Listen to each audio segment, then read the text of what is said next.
সাজিলে তাই নিদিলে সোণাৰী শালত এতিয়া পিতাই তই যাতনা ভোগাইছ এনুহেন যৌৱনৰ কালত।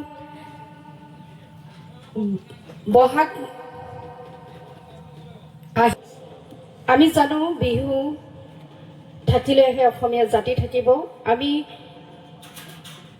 কিছুমান কথা নিজে উপলব্ধি কৰোঁ বিহু মানে কি, কিন্তু বিহু মানে এইটো নহয় যে এটি বিহু নাম, অকণমান বিহু নাচ।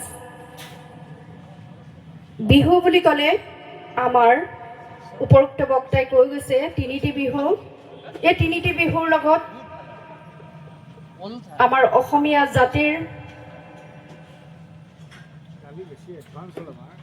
যি সমন্বয়ৰ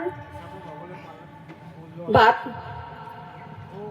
যি সমন্বয় অসমীয়া জাতিটোক এক কৰি ৰাখিবৰ বাবে, সেয়া হয়তো বিহুৱে কৰি ৰাখিছে। আমি বিহু বুলি ক'লে আমাৰ কৈ শেষ নহয়। বিহুক আমি এনেদৰে অনুষ্ঠান পাতি বা উৎসৱ পাতি জীয়াই ৰখাটো আমাৰ প্ৰতিজন অসমীয়াৰ দায়িত্ব। বিহু মানে আমাৰ উঠি অহা প্ৰজন্মক অকল বিহু নাচ নহয়, আমাৰ বিহু যি লোকাচাৰ, প্ৰতিটো বিহুত যি লোকাচাৰ আছে সেইখিনি আমি উঠি অহা প্ৰজন্মক প্ৰদান কৰিব লাগে। বিহু নাম বুলি ক'লে আমি